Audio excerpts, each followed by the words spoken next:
그저께 그 이남희 씨 형님이 갑자기 세상을 떠나셔서 그 암이 발견된 지가 얼마 안 돼요. 그런데 이제 급속히 진행이 돼 가지고서 며칠 전에 이제 세상을 떠났습니다.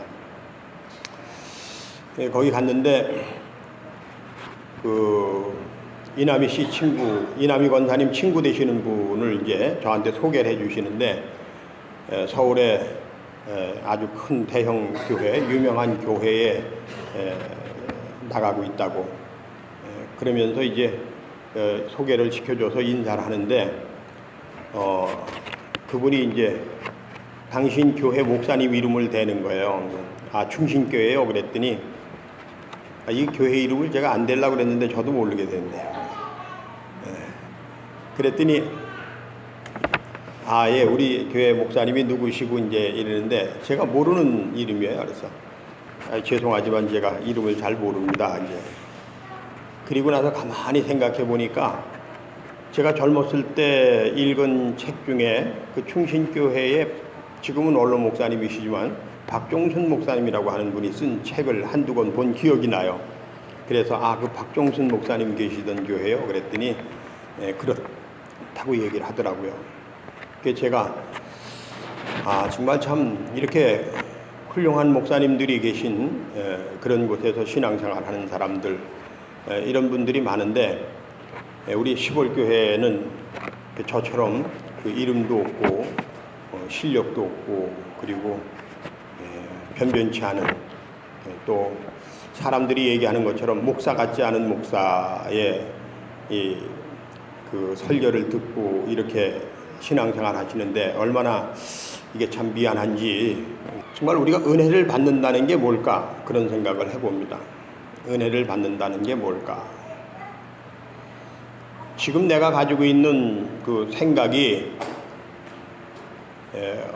어떤 생각을 하고 있느냐에 따라서 은혜 받는 게 다릅니다.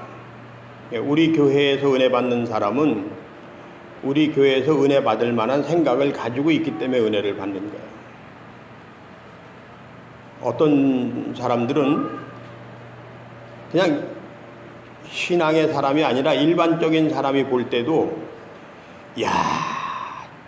저런 설교를 들으면서도 저렇게 그냥 흥학장 무슨 금은보화를 그냥 얻는 것처럼 저렇게 좋아서 막 할렐루야 아멘 저 사람들은 어떤 생각을 하고 살길래 저런 설교에 저렇게 은혜를 받을까 하는 이런 사람들도 또 있잖아요. 가끔 보면. 그러니까 목사가 설교를 잘하는 것도 중요하지만 사실은 좋은 설교를 귀하게 좋게 들을 만한 그런 귀가 열려 있어야 그게 더 중요한 거 아니겠습니까? 그래서 저는 좋은 설교를 하는 목사가 아니라 성도들이 차츰차츰 좋은 귀를 가지고 좋은 설교를 좋은 말씀으로 들을 수 있는 성도가 될 수 있도록 그렇게 이끌어주는 그런 목사가 될 때 제가 훌륭한 목사가 될 수 있는 거 아니겠습니까? 오늘도 그런 마음을 가지고 저로서는 최선을 다해서 말씀을 준비했습니다. 그 말씀을 좀 함께 나누도록 시작하겠습니다. 첫째는요, 오늘 본문 말씀에 긍휼히 여기는 자는 복이 있나니 그들이 긍휼히 여김을 받을 것이며 라는 말이 있습니다. 이 말을 단어를 좀 바꿔서 읽어보면 이 말이 무슨 뜻인지가 쉽게 들어옵니다. 그래서 제가 이걸 좀 바꿔서 여러분들한테 읽어드릴 테니까 여러분들도 절 따라서 한 문장씩 같이 읽어보겠습니다. 남을 돌보는 사람은 복이 있나니 저희가 더 좋고 귀한 것으로 돌봄을 받을 것이다. 할렐루야. 우리 말의 속담 중에는 대로 주면 말로 받는다는 말이 있습니다. 대로 주고 말로 받는다.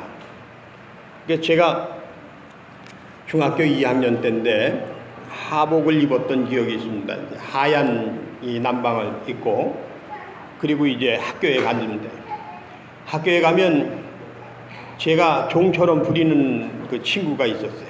그래서 야, 가서 물 좀 떠. 그러면 가서 물 떠다 주고, 야, 그 숙제 한 것 좀 갖고 와. 그러면 또 갖고 오고, 이제 이런 친구가 있었는데, 한 번은 쉬는 시간에 제가 그 친구를 좀 이렇게 괴롭혔어요. 어깨를 한 대 치면서, 야, 인마, 이러고 이제 한 대 쳤어요. 와, 그렇게 잘 참고 견디면서 저한테 순종하던 그 친구가 갑자기 돌변하면서 그냥 한 방 날리는데, 아, 제가 정말 태어나서 처음으로 그냥 호되게 한 방 맞았습니다. 아이쿠 하고 이제, 그리고 이제 수습을 하고 나서 생각하기를, 야, 이게 만만하게 생각했는데, 야, 이게 그게 아니구나. 이게 내가 준 거 이상으로 내가 당하는 거구나. 그런 생각을 그때 한번 해본 적이 있어요. 뭐 그렇다고 해서 그 즉시로 제가 버릇을 고치고 아주 착한 범생이 된 건 아닙니다. 어쨌든 옛말이 그냥 생긴 말은 아닌 거죠. 그런데 이게 나쁜 뜻으로도 쓰일 수 있지만 좋은 뜻으로도 또 사용되지 않습니까?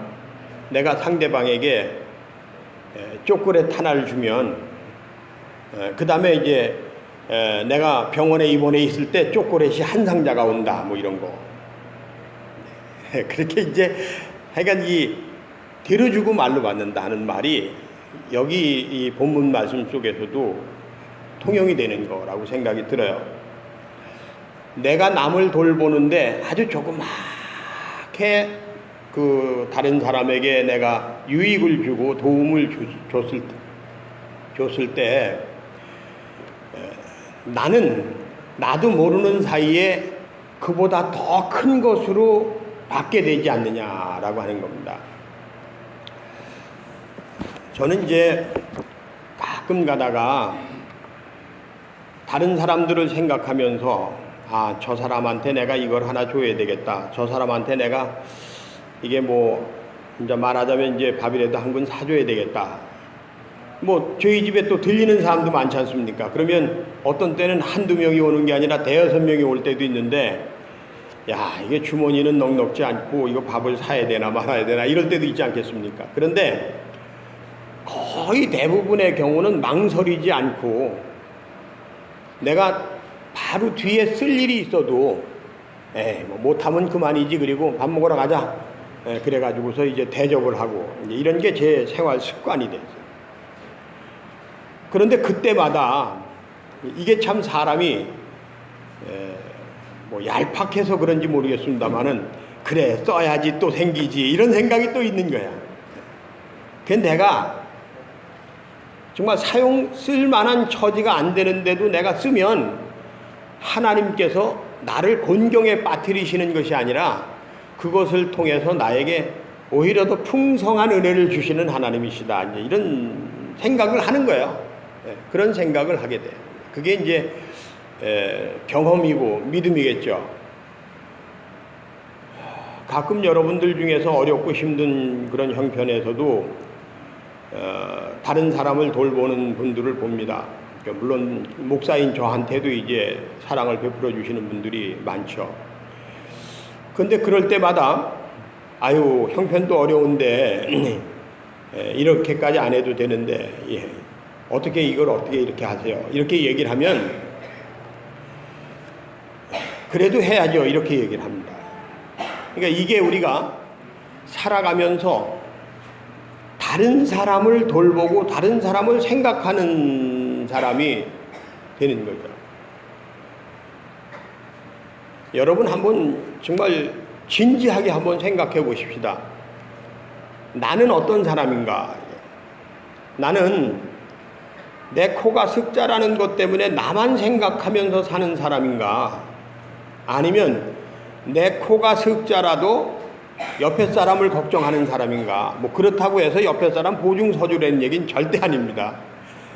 너무 이제 그런 것 때문에 또 어려움을 당하는 사람들도 있으니까 그런 어떤 절제를 물론 전제로 해서 내 코가 석자라도 목사님 더운데 어떻게 지내세요? 교회 뭐 어떻게 어려운 일은 없어요? 뭐 가서 도와줄 일은 없어요?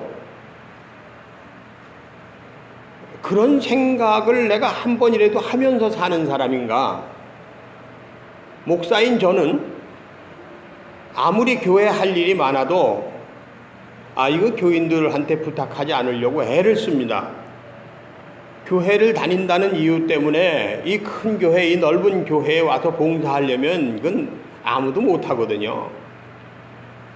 뭐 사람이 항상 필요하고 일손이 항상 필요한데 그런데 그때마다 아무개 권사님, 아무개 집사님 뭐 좀 해주세요, 뭐 좀 해주실래요? 이러면 이거 어떻게 하겠습니까? 저로서는 여러분들을 생각하고 여러분을 돌보는 마음을 가지고 여러분들에게 부탁해도 될 걸 부탁 안 하는 이제 그런 마음을 가지고 살아가는데 저는 그렇게 생각하고 그렇게 살아가요. 근데 여러분은 어떠냐 그런 얘기죠. 여러분들은 내 코가 석자라고 하는 것 때문에 이웃에 대해서 얼마만큼 관심을 가지고 내가 베풀면서 살아가고 있느냐라고 하는 얘기를 하는 겁니다. 교회가 아니라 이웃에 대해서. 저는 오늘 예배 시작 전에 여러분들이 교회 예배당에 들어오면서 앉는데 저 뒷자리에 앉으신 분들은 일찍 오신 분들이고 앞자리에 앉으신 분들은 늦게 오신 분들이란 말이죠. 그런데 이게 늦게 오시는 분들을 위해서 내가 뒤에 앉아야 될까 앞에 앉아야 될까? 이게 앞에 앉으면 늦게 오는 사람이 지각하는 것 때문에 은혜 받는 자리가 아닌 그 뒷자리에 가서 앉는 거 좀 불쌍하지 않아요? 그러니까 내가 늦게 오는 사람이 늦게 왔어도 은혜를 좀 받을 수 있도록 앞자리를 비워주고 뒤에 앉는 게 더 좋지 않겠어요? 아니면 늦게 오시는 분들이 앞자리로 나오려면 미안하니까 내가 앞자리부터 앉고 뒷자리에 늦게 들어오신 분들이 이렇게 앉을 수 있도록 해주는 게 그게 그 사람을 배려하는 걸까요? 그렇기 때문에 여러분 늦게 오는 사람들 위해서 앞에 앉으세요 소리를 못하는 거예요. 늦게 오는 사람들이 늦게는 왔지만 그래도 앞자리에 앉아서 은혜를 좀 더 많이 받도록 해주는 것도 좋은 일 아니겠습니까?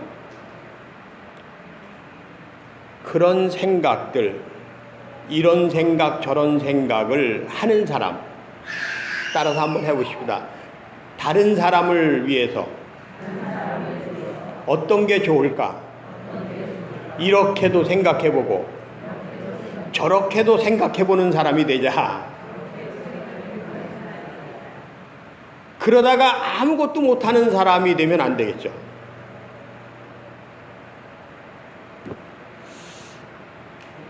돌본다고 하는 것은 굉장히 중요한 이야기입니다. 다른 사람을 배려하고 다른 사람을 존중한다고 하는 것은 세상에서 가장 귀한 일입니다. 긍휼이라는 말을 돌봄이라는 단어로 바꿔서 우리가 해석을 해보면 원래 해석이 돌봄입니다. 돌본다고 하는 것, 남을 돌본다고 하는 것은 하나님의 또 다른 이름입니다. 그렇게 소중한 겁니다. 우리가 하나님이 어떤 분이냐 이렇게 물어보면 하나님은 나를 사랑하시는 분이고 나를 돌봐주시는 분이고 나를 축복해 주시는 분이고 나를 쉴만한 푸른 초장으로 이끌어 주시는 분이고 그랬을 때 그 하나님은 나를 돌보아 주시는 하나님이란 말이죠. 하나님은 어떤 분이냐 그랬을 때 그는 돌보시는 분이다. 만물을 돌보시는 분이다. 하나님의 또 다른 이름이 돌봄이라고 하는 것. 그래서 이 긍휼이라고 하는 단어, 이 돌본다고 하는 것은 세상에서 가장 귀한 것이다. 그런 얘기죠. 말 그대로 하나님은 세상을 사랑하셔서 독생자 예수 그리스도를 이 땅에 보내주셔가지고 우리로 하여금 하나님과의 관계를 이렇게 맺으면 된다라고 하는 것을 우리에게 가르쳐 주신 분이에요. 십자가를 지시도록 하시면서까지 그렇게까지 우리를 돌보시고 우리를 사랑하신 하나님이십니다. 그래서 그 하나님은 우리에게 긍휼을 베풀어 주시기를 원하고 우리를 축복해 주시기를 원하는 하나님이세요. 그런데 신명기서에 보면 이 하나님이 모든 사람을 사랑하시고 모든 사람을 돌보시는 분이 아니라, 따라서 하십시다. 어떤 사람은 사랑하고 돌보시며 어떤 사람은 잔인하게 심판하시는 하나님이시다. 하나님과 눈을 맞추는 사람, 하나님과 마음을 맞추는 사람, 하나님과 걸음을 맞춰서 살아가는 사람에게는 하나님의 돌보심이, 하나님의 사랑이 있어요. 하나님이 이끌어주시는 은혜가 있습니다. 축복이 있습니다. 그런데 하나님을 외면하고 하나님으로부터 점점 멀어지고 그리고 하나님을 떠나서 악을 행하고 죄를 즐겨 행하는 사람은 하나님의 심판을 받게 돼 있다는 겁니다. 우리가 하나님의 심판을 이기는 방법은 단 한 가지입니다. 하나님이 우리를 돌보시는 것처럼 우리도 이웃을 사랑하는 일입니다. 내가 내 이웃을 돌보는 것만큼 그 이상으로 하나님께서는 나를 돌보아 주시는 하나님이다 라고 하는 것입니다. 그렇기 때문에 바라기는 저와 여러분이 하나님을 바라보는 사람이 되기를 바랍니다. 하나님을 만나는 사람이 되고 하나님과 동행하는 사람이 되어야 되는 겁니다. 근데 이것을 하나님과 가까워지는 사람, 하나님과 동행하는 사람, 하나님의 일을 하는 사람, 하나님이 기뻐하시는 사람이 되는 것을 교회만 열심히 다녀야 되는 사람이 되고 교회 안에서만 인정받는 사람이 돼야 된다고 생각하면 착각입니다. 때로는 교회 생활에 소홀해지더라도, 때로는 내가 교회에 가지 못하더라도, 때로는 내가 감사의 예물과 11조를 하지 못한다고 할지라도 내 이웃을 위해서 나눠줄 줄 알고 돌볼 줄 알고 섬길 줄 아는 사람이 되는 것이 하나님과 동행하는 사람이고 하나님과 가까이 하는 사람이라는 거예요.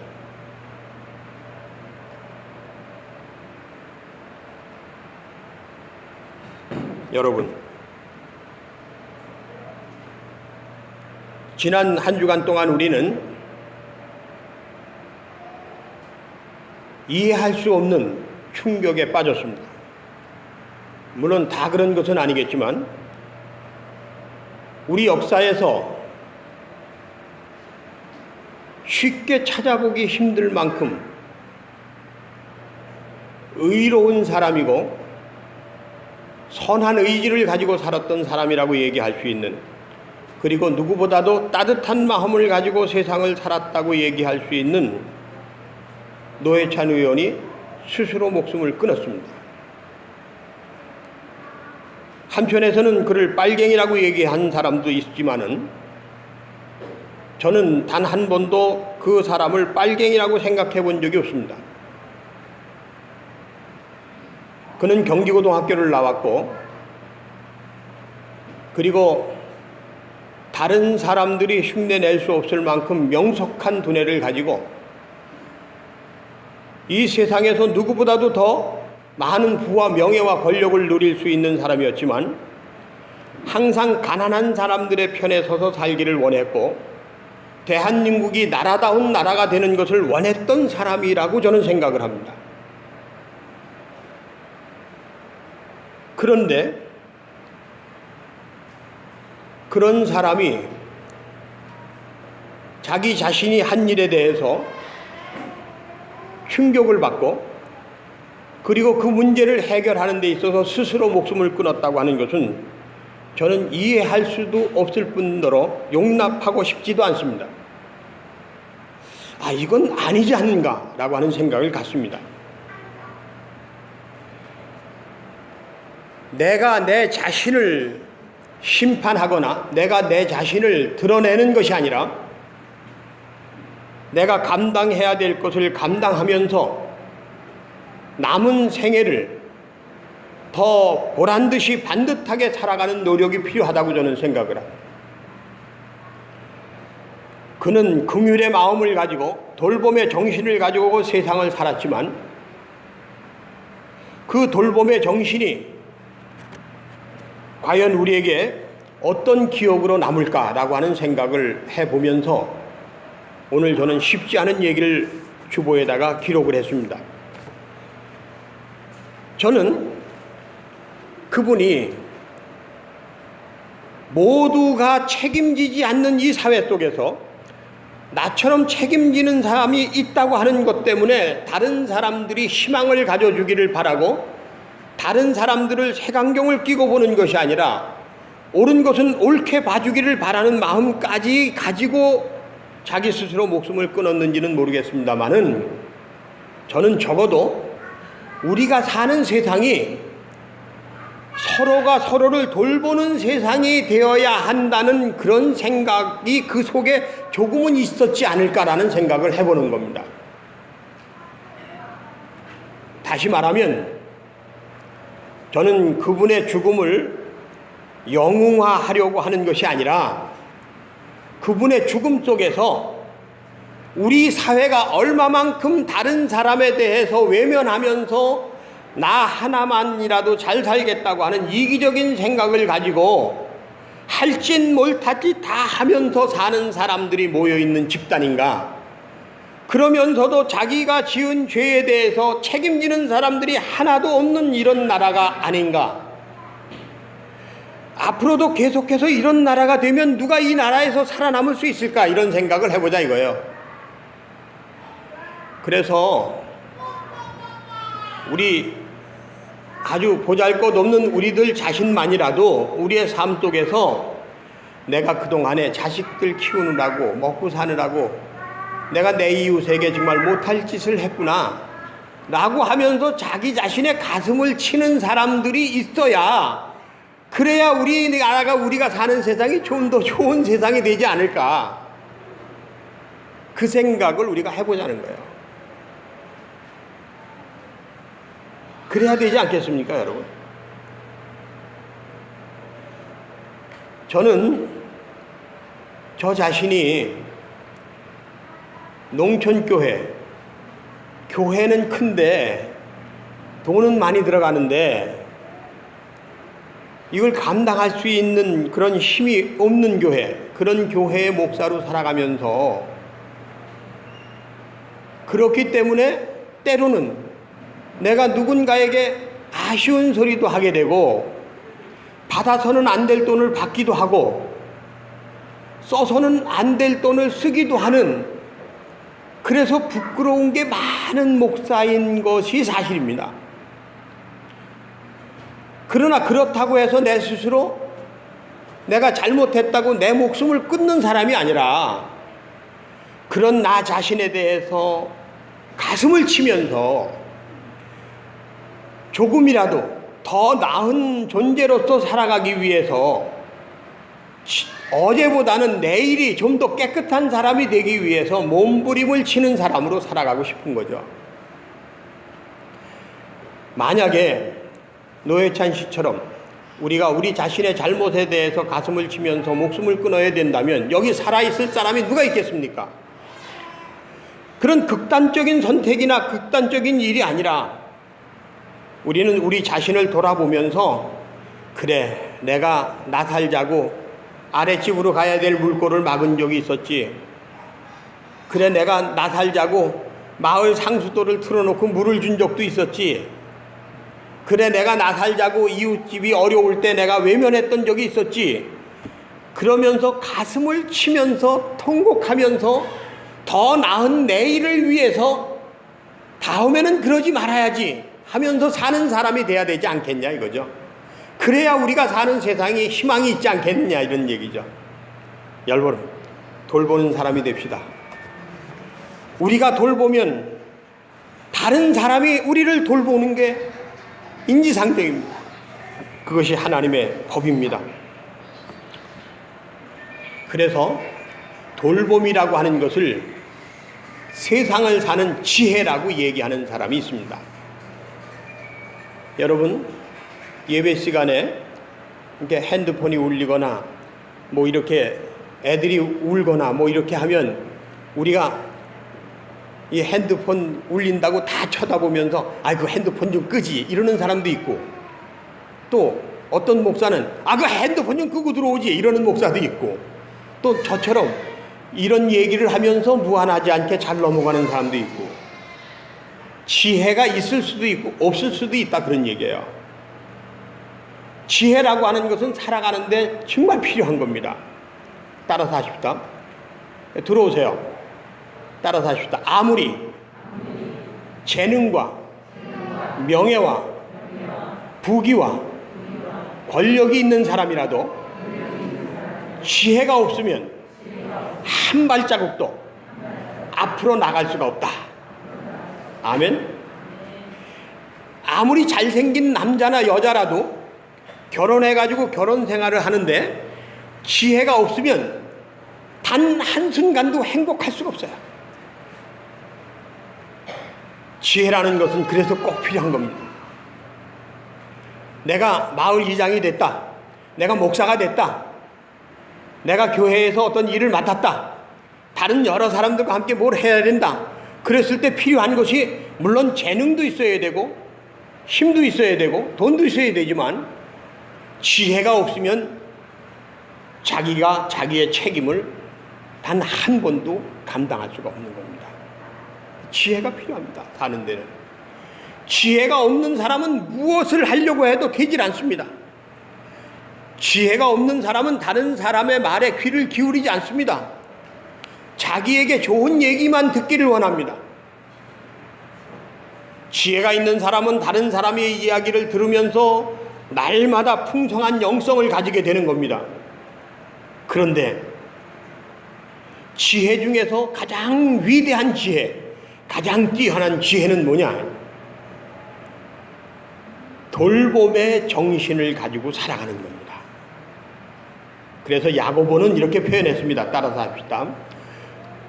긍휼한 마음은 위로부터 나는 것이다. 내가 누군가를 돌보는 정신, 그것은 위로부터 나는 것인데, 이 야고보가 표현하기를 기가 막히게 표현했어요. 이것은 위로부터 오는 지혜다라고 표현한 겁니다. 사람의 생각으로 만들어낸 지혜가 아니라 하나님께서 우리에게 주시는 지혜가 돌봄의 정신이요 돌봄의 마음이라는 거예요.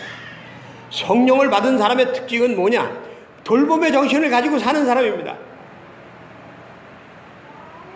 여러분, 저는 오래전에 읽은 책인데, 젊은 여행가가 자기의 여행에 대한 기록을 남기면서 이렇게 썼습니다. 필리핀인가에서 탕감만이라고 하는 섬으로 가는 배를 탔는데, 배의 뒷자리에 가서 배낭을 벗고 앉는 순간에 자기 옆자리에 유럽의 중년 신사가 앉으면서 묻는 말이, 너는 내 인생의 철학이 뭐냐? 라고 물었습니다. 자기는 어디 가냐? 이렇게 묻는 게 아니라, 어디서 왔냐? 이렇게 묻는 것이 아니라, 너 뭐 하던 사람이냐? 이렇게 묻는 것이 아니라, 내 인생의 철학이 뭐냐? 라고 묻는 이 물음에 당황을 했어요. 순간 당황을 했지만, 강하면서도 부드러운 남자가 되는 것이라고 생각합니다. 라고 대답했다는 거예요. 32전의 젊은 청년의 입에서 나온 이야기입니다. 저는 대한민국을 사는 젊은이들, 대한민국을 사는 우리 청년들이 이런 생각을 가지고 살았으면 좋겠어요. 강하면서도 부드러운 남자가 되겠습니다. 이 얼마나 멋있습니까?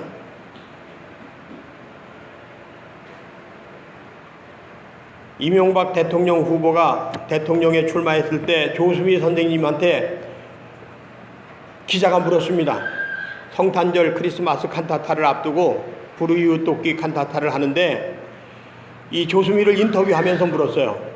당신은 서울시장으로 이명박 대통령이 재직할 때 홍보대사를 했는데 만약에 이명박 씨가 대통령이 되면 뭔가 부탁할 게 있을 거 아니겠습니까? 한 말씩 부탁을 하시죠. 그랬어요.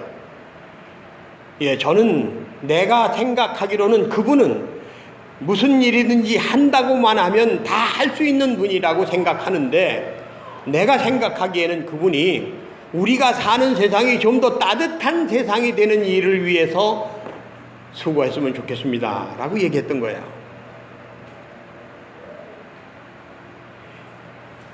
음악을 잘하는 사람이 아니라 이런 철학을 가진 사람이 있어야 되는 나라가 됐으면 좋겠다 그런 거예요. 하나님께서는 하나님의 나라가 어떤 나라가 되기를 원하시느냐? 긍휼히 여기는 사람들이 많아져서 서로가 서로를 돌보며 사는 세상이 되는 나라, 그런 나라가 하나님의 나라가 됐으면 좋겠다. 이게 하나님의 바람입니다. 한선 안궁옥 선생님은 뛰어난 천재였습니다. 위대한 지도자였습니다. 탁월한 리더십을 가진 사람입니다. 그런데 그분에게는 다른 사람이 가지지 못한 한 가지가 있었는데, 그것은 뭐냐 하면 결례를 위한 마음이었습니다. 자기 자신의 개인사에 대한 욕망이나 이기적 생각이 아니라 이 나라가 잘 사는 나라가 되기를 원했다는 겁니다. 물론 우리가 사는 나라가 잘 사는 나라가 되기를 바라는 사람들은 많이 있습니다. 그렇지만 진정으로 그것을 실천해낼 수 있는 사람은 그렇게 많지 않은 겁니다.